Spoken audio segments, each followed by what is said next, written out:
My name is Greg Austin.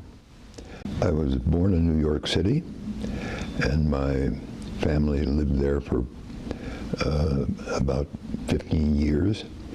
I left there after first grade and moved to St. Louis, Missouri, which was close to where my mother's family lived. Came to Colorado in 1962. It was a going place at the time. There was an oil boom, rapid growth, a lot of young people taking leadership roles in political and civic and other prominent areas. I practiced law with the law firm of Holland and Hart until about 2002, with the exception of 5 years that I spent in Washington in government-appointed jobs. At the conclusion of my legal career, as I withdrew from the firm, I served as a commissioner on the Denver Board of Water Commissioners for 12 years.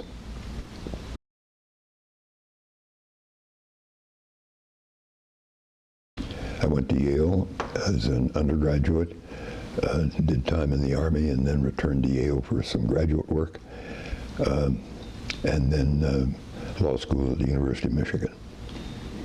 I was post-Korea, pre-Vietnam. I am not your war veteran who should be honored on frequent occasions. I devoted much more time while I was in the Army to playing golf, playing poker, learning to fly an airplane, and nobody was shooting at me. I was in the artillery and peacetime, and lucked out to being there in between the hot wars. I was in ROTC, Reserve Officer Training Corps at Yale. I did undergraduate, Army, graduate, then law school.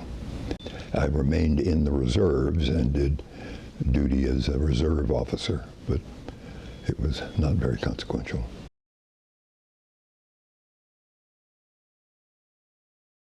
After my second year of law school, I was trying to figure out whether I wanted to be in California or in Colorado, and I decided that I would take a job as a summer law clerk in Denver, and did that, and I clerked at the firm of Holland and Hart for the summer. And at the end of that summer, they offered me a job after my graduation. But that is what brought me here. I met Deanna, my wife, here in about 1969, having arrived here in 1962. At that time, she was working for the Associated Press. We were introduced by Mike Howard of the then Rocky Mountain News. We now have 3 children. A girl, a boy, and a girl who bring us great pleasure and pretty much stay out of trouble.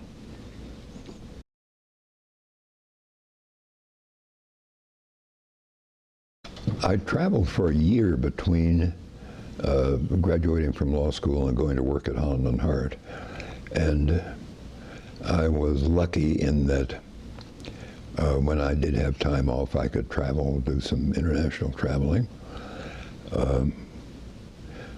One of the things that sort of sticks in my mind as you mentioned that, another fellow and I, Lyndon Blue, who was fairly notorious in the aviation business and aviation-related things, we owned some airplanes together, and we flew around South America for a month. I started out being a tax guy, and because at that time there were a lot of corporate transactions, buying and selling businesses going on, I got drawn into this kind of transactional work, and it was mergers, acquisitions, and financings. And really I spent the bulk of my career doing those things. I was at Holland and Hart for about 10 years and decided I wanted to do something in Washington, D.C. for experience and a break in the career. And I went back as general counsel to the U.S. Small Business Administration, which was related, doing business related to my area of the law. And then I went from there to be the general counsel, which is Solicitor of the Department of the Interior. The Department of the Interior, among other things, manages a lot of the public lands in the BLM and has also manages Bureau of Indian Affairs and the Fish and Wildlife Service. And so it's a lot of public lands activity. At that time, we were very active in offshore drilling, offshore primarily California and Alaska, Trans-Alaska Pipeline. There were constant issues with Indian tribes concerning water rights and other rights that made the business very interesting. But I would say it was really the involvement at that time in oil shale and in offshore oil production that created the most intense political involvements. Constant pushing and shoving between energy developers, conservationists, recreationists, native tribes, and it just was and continues to be, I don't know whether you want to call it a negotiation or it just goes on perpetually. That's what the political action was. I would say that particularly on Native American issues, there were a lot of fairly fundamental, unsettled principles. And somebody had to look at the treaties and the congressional records and try to figure out what people had in mind when they made these deals. And I don't know whether you call that a referee or it's very much a judicial process where you're not writing the law, you're trying to figure out what the law is with a lot of political pressure on all sides of it. I try to think of an area where there is greater resistance to any change. It would be in these areas we were discussing. Try to change any aspect of the existing water laws, and you are affecting very fundamental property, economic rights of individuals, tribes, communities, states. So if the question is, were we cooking up all these wonderful new changes in the law? No, that did not happen at all. You were trying to make peace within the existing legal structure. That was the job. During my career, I have made a lot of assumptions, predictions about where I would go next from what I was doing, and basically they've been about 100% wrong. I was, as an undergraduate, an engineer, and I thought I had pretty good abilities in engineering, and I was convinced at that time that if you studied law, it would help you in business aspects of, they would say, well, that's going to be a good background for you. I didn't. I decided that the law was more interesting than engineering, so I proceeded.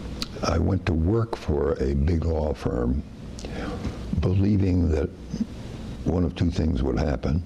Either I would spin off and do my own small firm at a later time, or that somebody would hire me to be the chairman of the board of an international Fortune 500 company. Neither of those happened, and I found myself fascinated by the kind of work that was brought to a large firm doing substantial transactions. When I went to Interior, I assumed that when I left there, people would say, "Why, he knows everything about energy and natural resources. We better hire him to do that." It didn't work that way. I did have a couple of natural resources clients for whom I did merger acquisition work for, but I never did minerals work or water work in a substantial way. Water was often on the fringe of lots of transactions, but I never became a water lawyer or a natural resources lawyer or an oil and gas lawyer, although I sort of thought it might go that way when I went to Interior. So wrong again. I was just there for about 2.5 years. We were in Washington for a little over 5 years, and I spent 2.5 at Interior, and I loved the people, and I loved the substance that we worked with. My colleagues were often truly dedicated people who believed that they were protecting and developing and supporting uses of the public lands and public resources. A high percentage of them could have left government and been paid more in the private sector, and it was a privilege to work with them.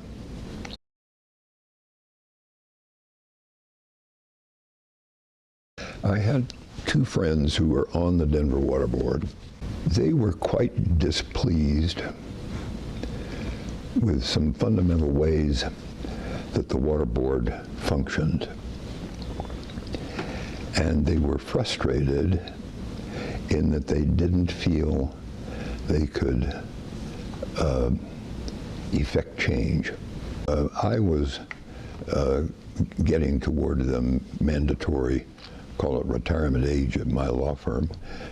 You actually, you don't need to retire, you need to become of counsel, and you no longer are part of the management of the firm, but you can continue your practice. Well, I was getting to the point where I was winding down a bit and looking for action, and water seemed like an interesting subject, and it was clear that Denver Water had some fundamental problems that needed fixing.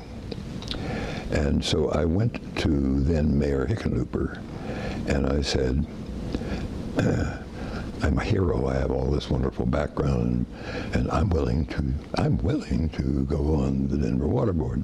And he said, and I said, I think there are changes that need to be made and changes that should be effected, and I might be an agent of change. And he said, and appointed somebody else to a vacancy that was on the board.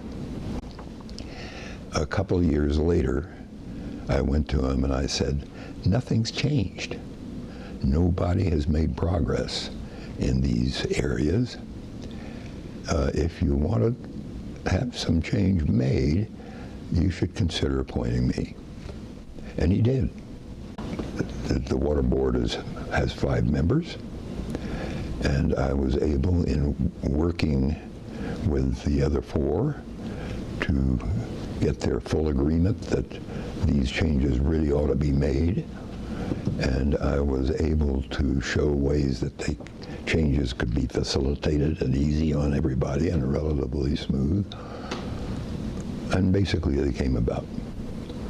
The CEO of Denver Water at the time was a charming and lovely man who had some big picture ideas that were fundamentally good, and everybody pretty well loved him.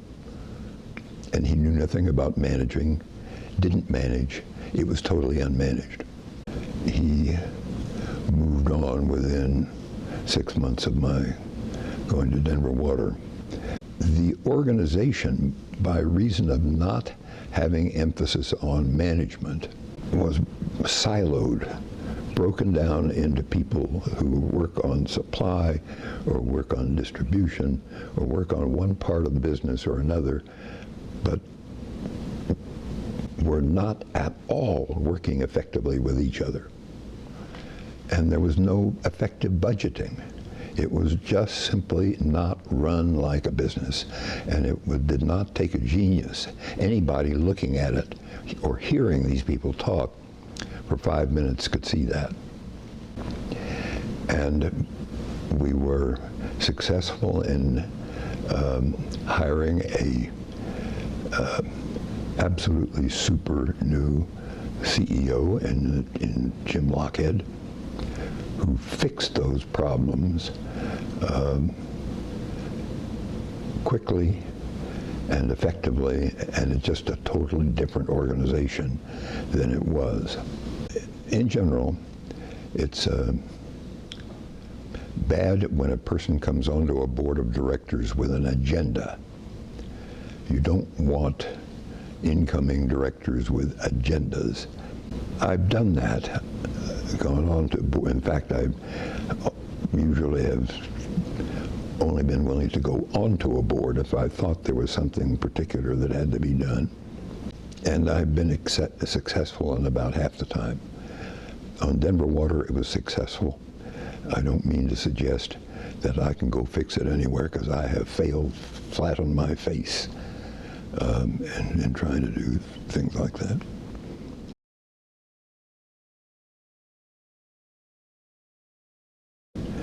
Denver Water has a defined service area, which is basically Metro Denver faced. It does not, and by agreement is prohibited from providing water beyond its service area, limited service area. There's only so much water, and lots of people who would like to have more. Deciding how water should be allocated is a very complex matter. The basic water laws were developed to encourage people to use the water, to apply it, to get beneficial use of the water. And if you could do that in your mining operation or in your agricultural operation, you could get ownership of water rights. Now people want to consider growth of the whole region or prosperity of the region. They want to balance agricultural and domestic use. And there's also competition between communities, where Denver wants to have its lawns, and other communities, whether they're in Colorado or in Arizona and California, they want their lawns and golf courses. And so there is competition for water use that is not fundamental to the health and welfare of individuals. It is very often it's a question of aesthetics or recreation. Then balancing those needs against the people who can convert water into money, and that is primarily agriculture. If they've got more water, they're going to make more money. If they need to give up water rights to support communities, they're going to make less money on their agriculture. And it's that kind of balancing that we now live with, and we will always live with.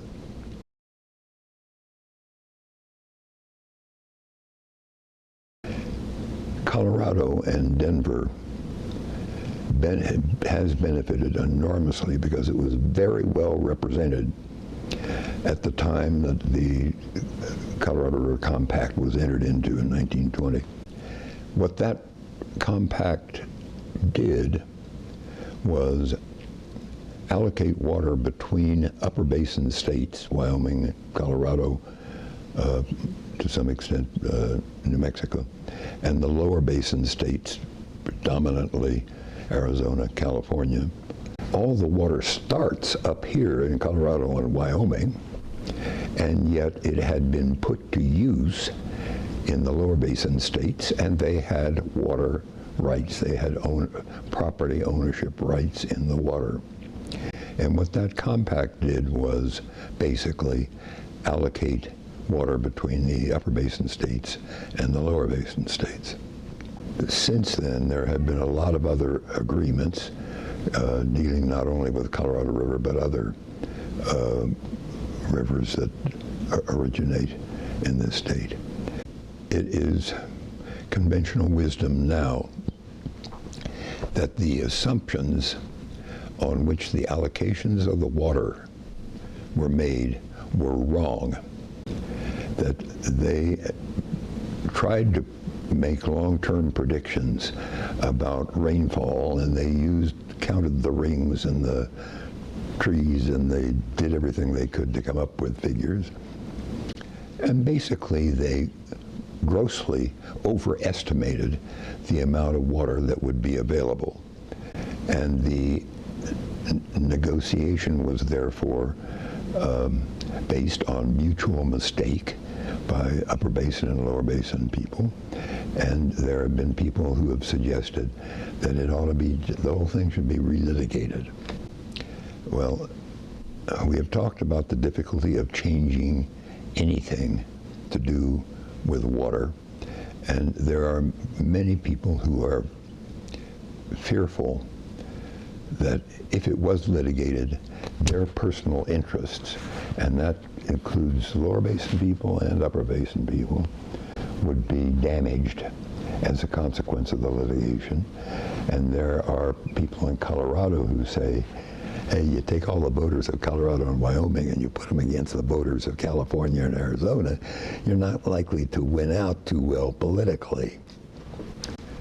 So that is a dramatic factor that has to be dealt with.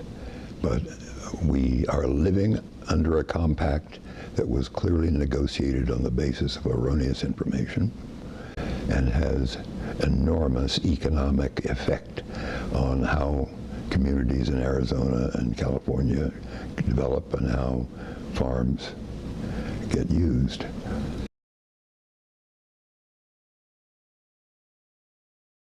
A very high percentage of our water is used in agriculture. That's just making money. Not only is a smaller amount of the water used for domestic purposes, but domestic use, by and large, doesn't consume much water. If you take a shower or flush the toilet or run your washing machine, that water doesn't go away. It goes in through the sewer system, through a treatment plant, into the river, and gets used by somebody downstream. That water has not gone away. By and large, to the extent you put water on crops, it goes away. It either evaporates, transpires, or gets harvested up in the crop, or is raised. A huge amount is raised in alfalfa, which is dried after it's harvested. A very high percentage on the west slope of irrigation water is used on crops like alfalfa. It's used in flood irrigation, where you have an irrigation ditch and you flood the whole field. That's the most wasteful form of irrigation. It goes on the crop, alfalfa, which is about the most wasteful crop consumer because it transpires so much water. The crop itself transpires water into the air, and then you harvest the alfalfa and you dry it to get the rest of the water out into the air. So there is a lot of very, very wasteful use of water in agriculture. And a legal problem that people have is the old use it or lose it. If you don't use your water rights, you can abandon them. You can be deemed to have abandoned them. And the last thing a Colorado rancher or farmer wants to do is abandon 1 ounce of water. Will we have legislation at some point that facilitates ranchers not using and assigning in some fashion to some other use water on either a temporary basis or a routine basis. I expect that will happen, but it is so difficult to make any change in the water law. Any change you make, there are going to be armies of people who think it affects them adversely, and they're going to fight you to the death. 90% of the water is consumed in agriculture, but I'm really worried that our people, when they turn the tap on their house, that water will come out. You're likely to say, well, that's baloney. All we have to do is use less on agriculture. And that's absolutely correct. In these wars between California and Arizona and Colorado and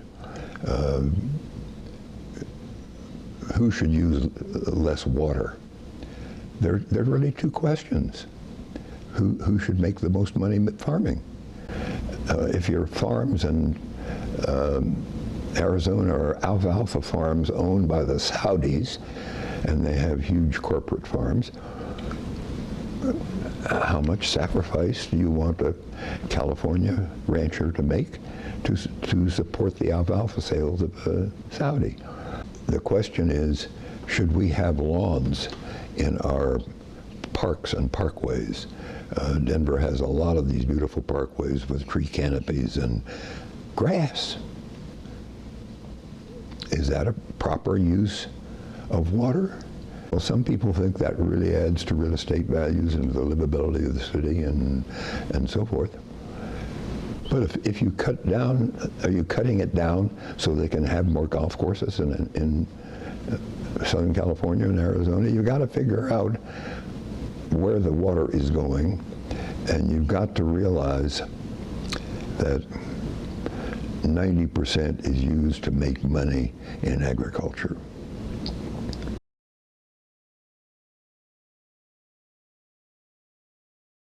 Denver, on average, gets about half of its water from the West Slope. It comes through the Roberts Tunnel, the Moffett Tunnel. About half of it is from the South Platte River system and from this side of the Continental Divide.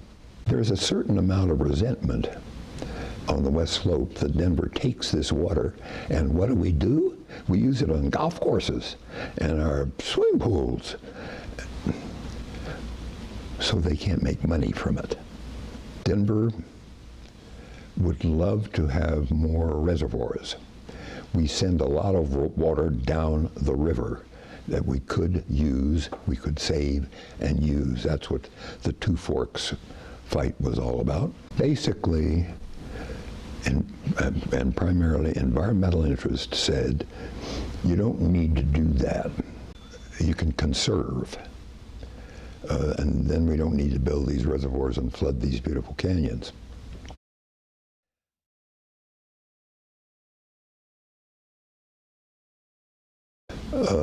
Why did the effort to build Two Forks Dam fail? Or did it fail for a bad reason or a good reason? Two reasons that I believe it failed were, first, it was going to inundate some very lovely terrain, Cheeseman Canyon and around Deckers. And all you had to do is to take people up there and say, this is all going to be gone. It's going to be nothing, a big stagnant pool of water if we do this, which triggered the second thing. Do we need to do it? Do we have to do it now? And people said, well, no, you can enlarge Gross Reservoir. You don't have to do this here. And Gross Reservoir is steep sides and you don't inundate a lot of new land, and it's ugly up there anyway. And you can conserve. We are not conserving. And at that time, we didn't have water meters in a lot of the city, and we didn't have a lot of little water conservation aspects. Was it soundly planned? Yes. was it very low cost per acre foot of water stored, very low cost. It was a perfectly marvelous project, except it ruined that beautiful terrain, and you didn't have to do it now. Now, when we got around to enlarging Gross Reservoir, the environmentalist said, "Oh, you don't need to enlarge Gross Reservoir. Why are you doing that?" And of course we said, "Well, you told us we could do that, and we didn't have to do two forks." Well, it didn't count for anything. But Gross Reservoir is being tripled in capacity, and that job is underway, and it is part of our reserves for the future. It strengthens the northern half of our water system and gives us additional protection against drought.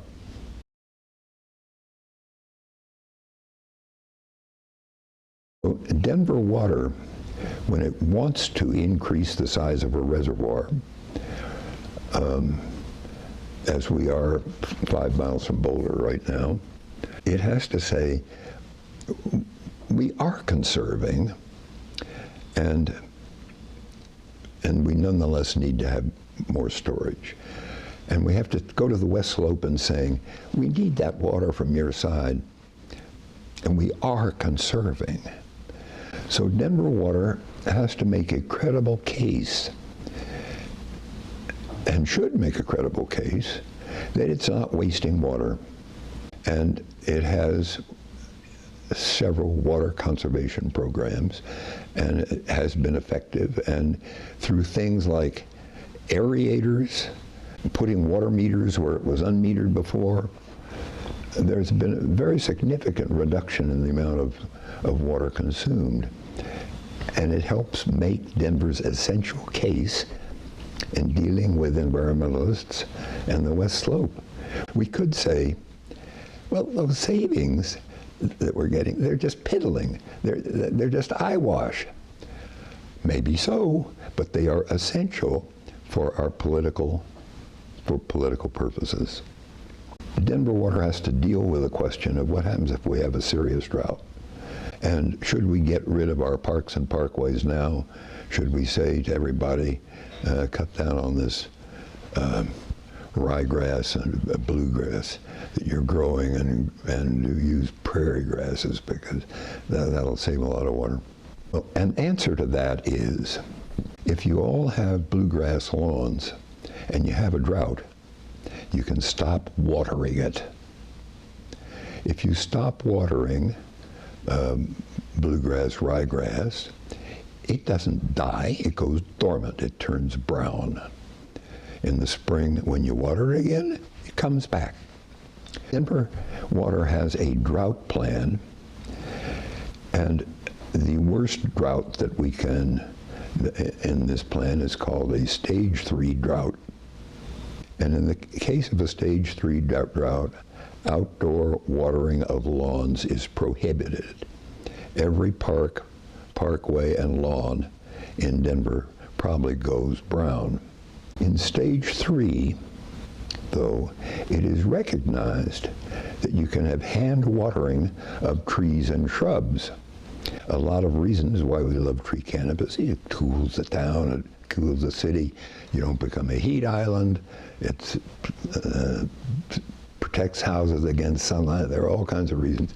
You don't want to kill the trees. Well, even in Denver's worst case scenario, stage 3 drought, it's permitting the watering of trees, and it's recognizing that you've got a reservoir of water. That's the lawn watering water that you can convert if you need to have water coming out of the tap for your baby formula and your coffee. You asked about Denver Water and its conservation programs, and it has reasons to be environmentally conscious, good political reasons. It also has a reason to need an emergency reservoir. It's got that too. There are people who say, we ought to get rid of all this grass. We should not have any non-essential turf, which they characterize as all turf. That really isn't true. That's just a wokeness. That's an hysteria. But nonetheless, it's a direction that people go from time to time. You can never afford to plan for the very worst case. Had the Two Forks Reservoir been built, there would never have been any kind of water shortage in Denver for 50 years. By that I mean in the summer, the water 3 days and conserve this and conserve that. We could have said, no reason in the world to do that. So there are things we could have done and chose not to do to protect against a worst case. Now, we still have substantial reservoirs that protect us against predictable levels of drought. Could we get rid of lawns? Yes. Could we get rid of trees? Yes. Is it necessary? Absolutely not. How far in advance do you plan? If something terrible happens in 5 years, can you deal with it in 5 years? Yeah. You can turn off the sprinklers. There are things you can do in 5 years. If in 5 years the question is our measly little 10-15% of the water that we use domestically in Denver, do we need to have toilet to tap? Do we need to take our sewer water and treat it to the extent that we can use it for drinking water? Sure. How long would that take? Well, that one might take 5 years to do, but if it's not going to happen to you for 50 years, do you want to do it now, or do you want to wait and see what happens? You should wait and see what happens. So the question is, are we doing the appropriate level of planning now and establishing the predictable needs for emergency water and predictable droughts? The answer is yes. We're doing, I think, a pretty darn good job. We may be hit by a drought next year, and somebody said, why didn't you guys build Two Forks? For God's sake, we wouldn't have a problem if you'd only built Two Forks. Well, it turned out to be a bad idea to build Two Forks and an unacceptable idea to build Two Forks. So it's a balancing act. You say, well, what's your prediction? Well, okay, make it 15% worse than that. Are you covered on that? Yes. If it goes wrong, will you have enough time in the future to fix things so it works? And if the answer is yes, then you're doing the right amount. Well, I can't promise you that we're doing the right amount, but I think that Denver Water has been very clever in its planning, gotten the best predictions. It doesn't make any predictions. It hires people to give predictions. And balancing environmental needs and societal needs and the needs for aesthetics in the community and people's love of the flowers in their back, balancing all these things, it does it pretty well, pretty darn well. Certainly, you can criticize us for being over-conserving, and you can criticize us for just not planning right for the future. But I think it would be an unfair criticism.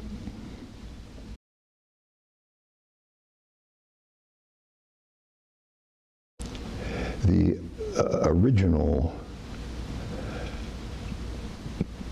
Denver Water people were tough guys. And they grabbed every damn thing they could grab. And they were effective, and they were in dealing. The West Slope was no powerhouse, and they were a powerhouse. And with these early dams like Cheeseman and building a water structure, they ran roughshod over everybody. Then the environmentalists came along, and they said, we don't want these reservoirs. We want you to conserve, blah, blah, hold back. We're in such good shape because of these tough guys who set this system up and who set up Denver Water so that it was pretty much immune from political pressure. There's nobody elected on Denver Water. The city council can't give orders. Nobody can give orders to how Denver Water administers the water. That was a pretty clever way of setting it up because they didn't want anybody to mess with them. We should give a lot of credit for not our forebears, but the people who came 50 years ago, close to 100 years ago, and who could see that Denver was going to be a growing city and needed to be provided for. They get the #1 credit. There are projects, and I'm not going to be good on the details, like the WISE project with Aurora, where there are shared facilities, shared conduits, shared use of recycled water. We also had, in the time I was on the board, negotiated the Colorado River Cooperative Agreement, which was an agreement among, I think, 30 entities like ski resorts, water districts, irrigation districts, towns, and what have you, was designed to remove a lot of the traditional frictions that existed. Other parts of the state were concerned that Denver Water would just keep expanding the area that it served and would need more water and would be condemning water and converting agricultural waters, killing little towns by taking the water for their agriculture and what have you. And one of the elements of the cooperative agreement was to confine Denver Water's service to a defined service area, which can't expand. There are a couple of little exceptions, but by and large, it's Denver saying, we're not going to go and support these new subdivisions to the east of town or what have you. We're going to only focus on Denver.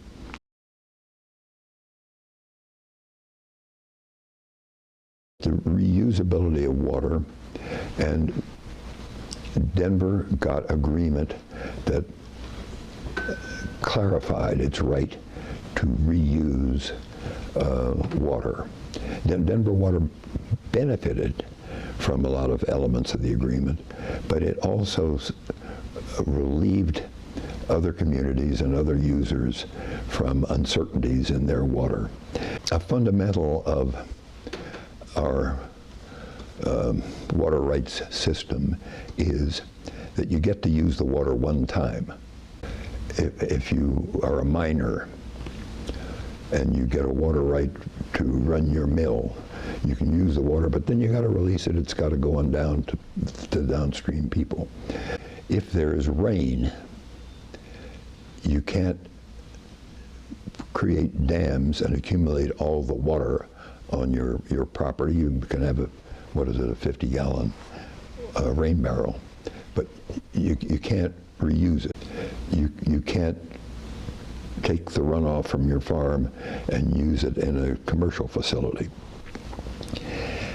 because the people downstream have a right in that water.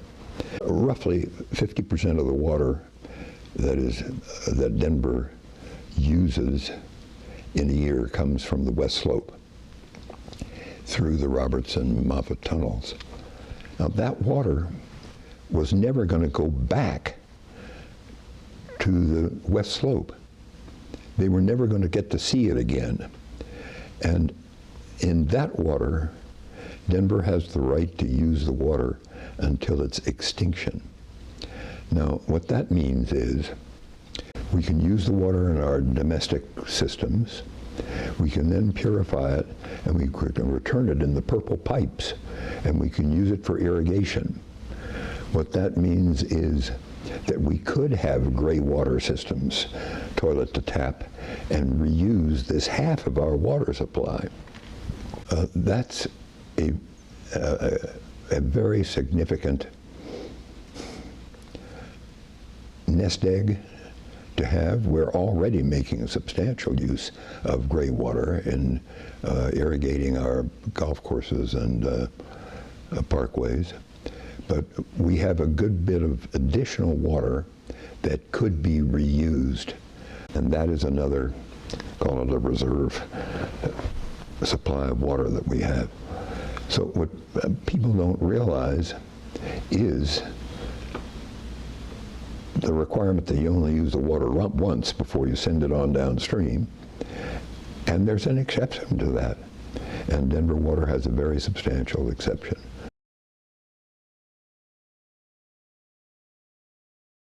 I tend to talk about Denver Water in the first or second person, that we did this and we did that. As a commissioner, you're a bit player, you're an observer. I don't want to personally take any credit for water planning or water policy. I'm